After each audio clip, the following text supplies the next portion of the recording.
De la 21.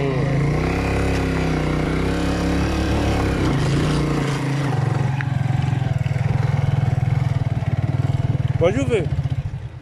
Ferme, elle chante les autres. Elle chante.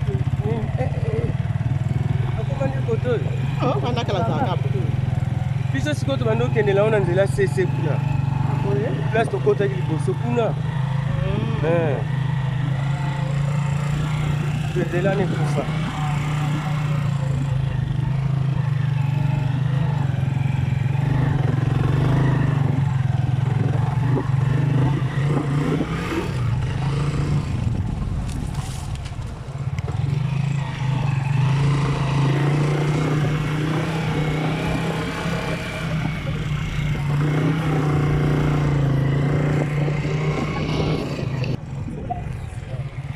Assez.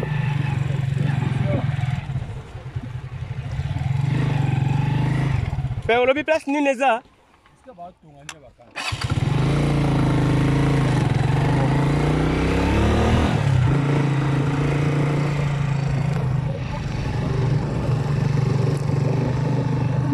Lobi pepele. C'est ça.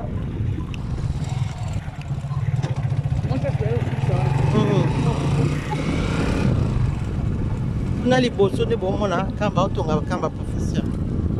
Ah ouais. Le pâté madame qui n'a pas su est-ce que ouais c'est bon. OK on met.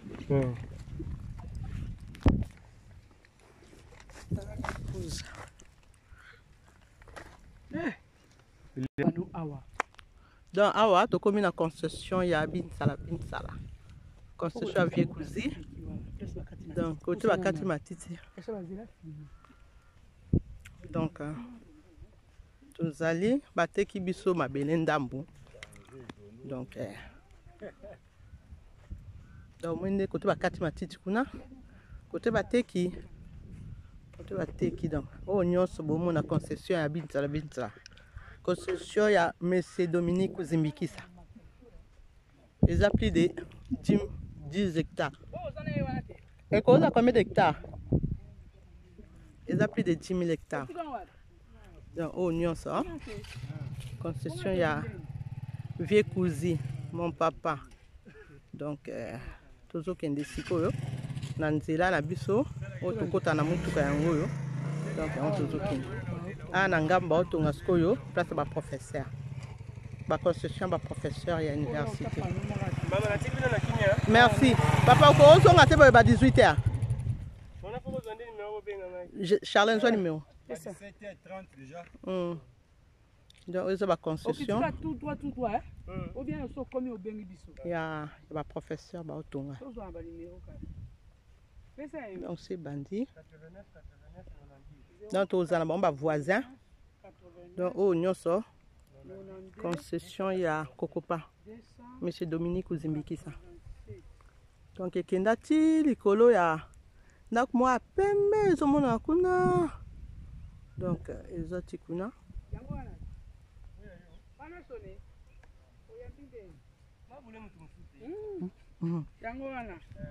Au comica m'a fermé.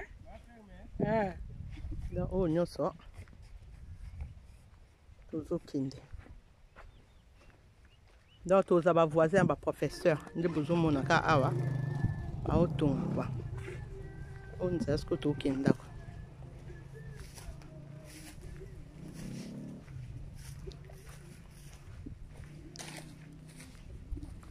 À côté, on a entrée vraiment bouille.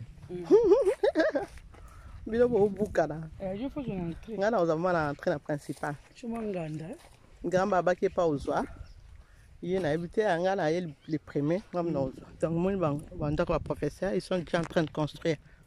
Donc, ça sera la construction des professeurs. Donc, toujours Kenya. Ah, non, il faut y aller. En fou, bako bande au teka du sang. Même dans ce cimetière là, tu vas aller là fort. Ah oui, hein.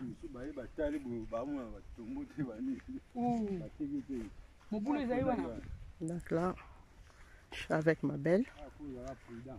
On est le 1er août aujourd'hui. Donc on va aller enlever les matites, comme on dit, chez les patriarches. C'est lui qui a acheté toute la concession, M. Dominique Zimbikisa. Voilà. Tout ça. Bao, on a besoin de 20 mètres sur 20 mètres. Venez. Venez à Eza vraiment permis à Macadam. Vous avez bien. Donc, oignon sont concession quoi. Banana entrée en de Outaki. Toujours qui ont des concessions. Concession ça plus de 10 hectares. Il y a un professeur qui va au Tongaka. Certains construire. Donc, aux en voisins, il y a un professeur. Donc, ah ouais. Il y a une vision. Je vais cuisiner à la vision. Donc, nous, on va continuer avec sa vision.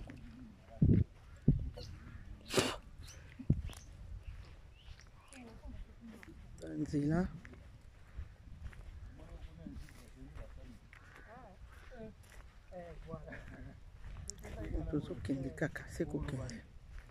Tout ça, c'est toujours la concession. Hein. Donc, on a entrée principale. Donc, on a entrée principale.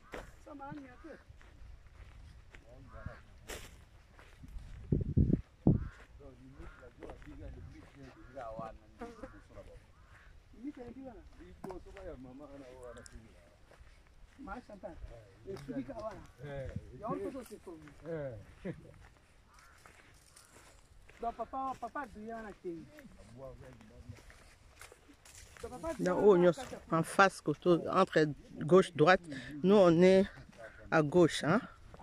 Donc tout ça c'est la concession. Tout ça c'est la concession.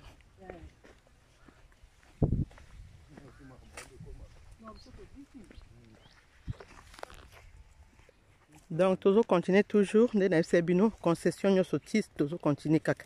Donc à ton toko mascoyo na entrée principale côté on dépôt ba voiture ya faut que ça soit ba travaux moi côté kuna faut que fungwa sunzila faut fondile comme masco moi ne pour mituka et les capos mutuka eye pour le moment et ko suka kaka côté ba professeur. Donc là toujours continuer en haut. Donc qu'on a entrée principale. Il y a ferme, il y a Cocopa, concession Cocopa. Binsala, Binsala.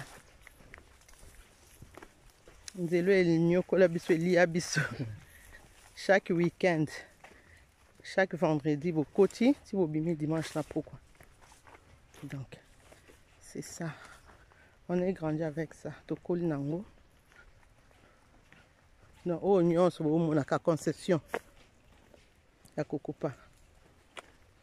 Je crois qu'ils ont plus même des 30 hectares.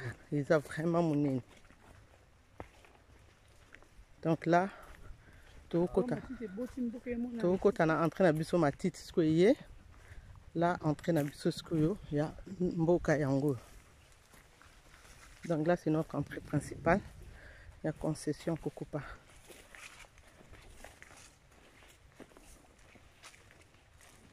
Donc, tout côté la concession. On soit nzete, on est à Safu, biso batolona, manga, tout ça. Génération. Donc, tolia bakwanga awa to sala bilanga awa. Adora pe baye.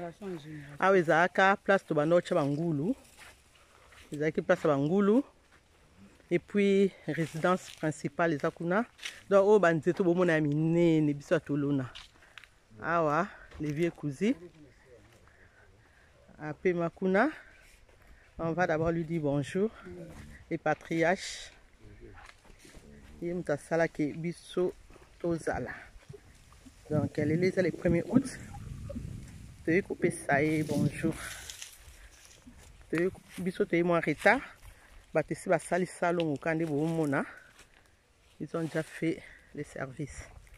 Donc, c'est là que repose notre papa, le vieux Dominique Zimbikisa. Celui-là. Et là, notre papa. Notre papa Dominique. Comprenez mon émotion, ça fait des années qu'il n'a eu sous-sawaté. Donc, on te salue papa. Grâce à vous qui êtes aux Alilelo, Nzambe a Pamboula Bissolisusu. Merci beaucoup. Bon. Que ton âme repose en paix, papa.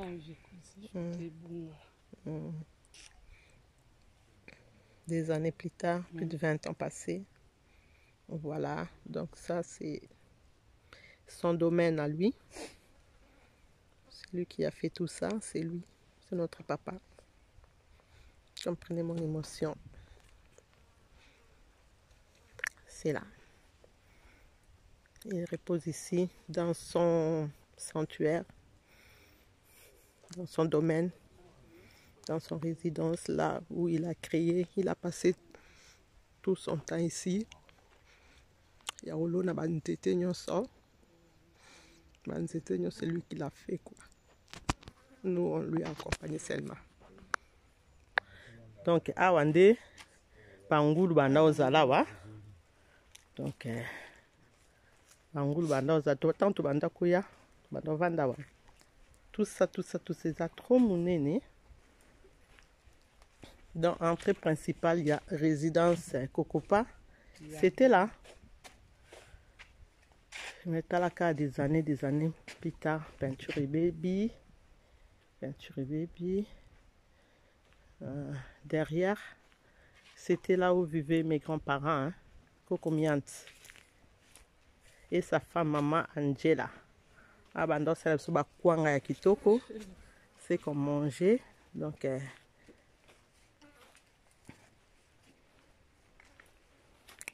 c'était ici leur maison, quoi. Et ils habitaient ici, mais maintenant c'est des travailleurs qui sont là. Merci. Donc, on travailleurs, donc tout ça, on est toujours dans la concession Kokopa. Ah, les Azamba, c'est quoi, hein? Tout ça, c'est des nzete de safou, des nzete de manga, des nzete de mbila. On faisait les mafuta mbila. Hein? Donc, c'est ça. Donc, après, on va descendre là où on a tonton Jonathan qui ferme d'à côté. Mais au contraire, il y a un qui est kitoko. Il y a bien 4x4.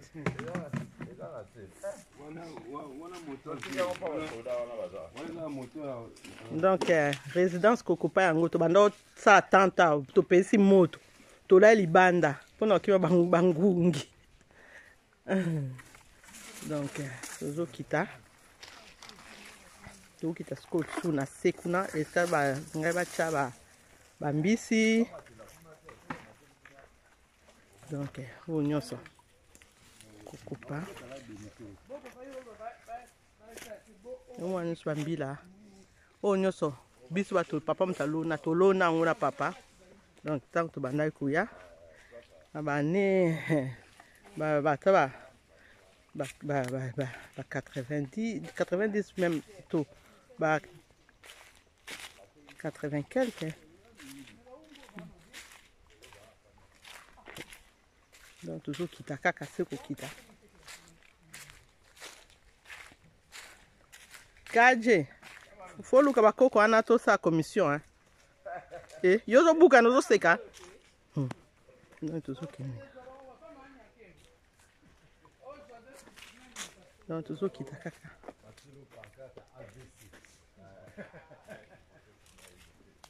Donc tu es en famille. Tu es qui konga matiti na cimetière reposé. Donc on nous se concession na biso. Concession Kokopa. Bintala Zamba.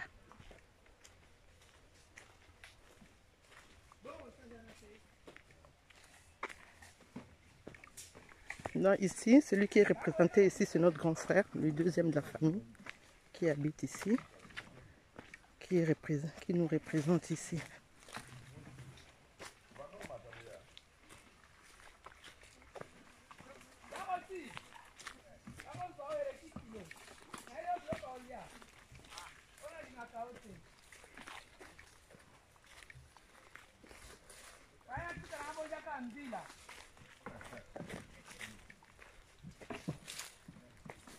Donc,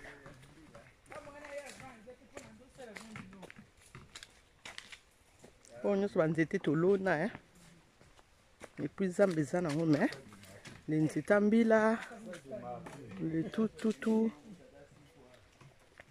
donc toujours kita kase okita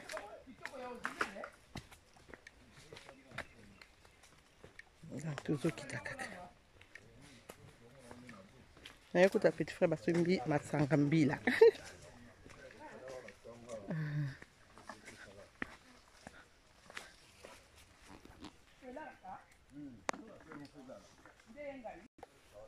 donc a tokende sikoyo toaka na kati ya zamba mais coin oyo grand frère na biso ya Espagne aosala village d'à côté. Donc tant ayaki c'est ça où il avait travaillé. Alone biloko wa chaki moi place na to bandaki koya kolia komela. Donc c'est ça. Là tu viens cousin chaki ba bani ba eta ba mbisi c'est là ba nini bande ko sala bilanga o nyoso kai ya bisu. Donc ils ont vraiment nini. Donc makasi ka sikoya koluka banini koluka. Bonjour, ça va hein? Donc c'est ça. Anda ça qui va bilanga. Il y a ba tomates, ba nini, mais c'est ba buki. On les a travailler, ba au travail kaka. Donc sur awa. Là ce check to ya pe manqué.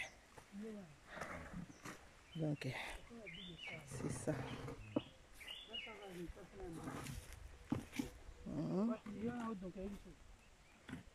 Donc c'est ça.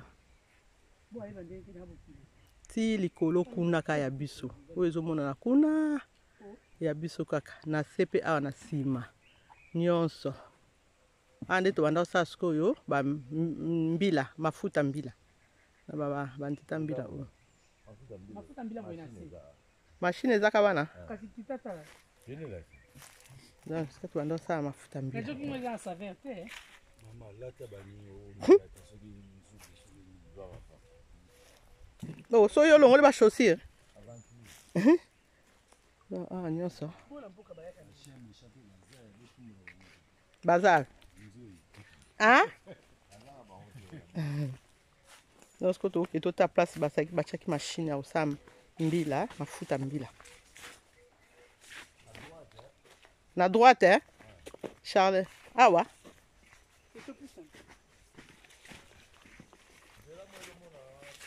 Tozolanda ngwe. Ah baloni ni masango. Donc moi mai. Moi mai na soto mai to banda osuko kokita. Ma source. Ma source. Ezaki awa. Aza ma source to banda ko ya. Osuko la komela. Okata mai. Mais tu bando ya sukola awa mais tu bando ya sukola da après tomate kuna likolo ezaki bakwanga tu bando saba ezaki ba pondu tu bando lona bakwanga te tu bando lona bando saba fufu bakwanga tu bando cha ba fufu awa donc c'est ça. Ah petit frère comme ça madame nae que ce place tu as ça mafuta mbila bo ba etenza hii place ni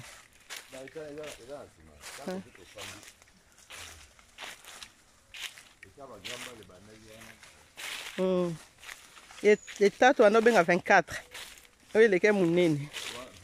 Et 20 mai. Donc, franchement, ils ont vraiment tellement. Pour nous, ça, on y ressort. Il y a les cambres.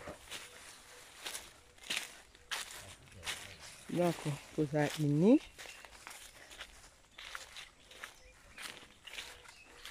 Place où Scondé. Ça, c'est un mafuta. Ça, la paix, balona, paix, ça, paix, makala. Ah, ouais. Bambila. Bambila va stocker. Pour ça, c'est comme mafuta mbila. Ah, batumba, bako makala. Non, yango. Donc, fini, kuna. Après, mafuta, ebi malatiyo, non, so ba cheche bambila a na kati. Ba cheche bambila a na kati. Après, ezobima siko na tiyo oyo ekiti na kati siko awa. Esika banosa yango ebima presque mafuta mbila. Donc ba etan okoko na bisa ndo kanga bambisi mo to kangi boy. To kangi bangolo banda obima wa.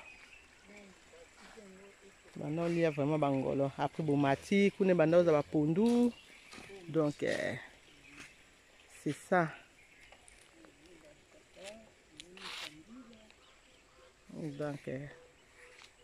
Donc ça là, on est déjà dans les premières parties. Donc le reste à suivre.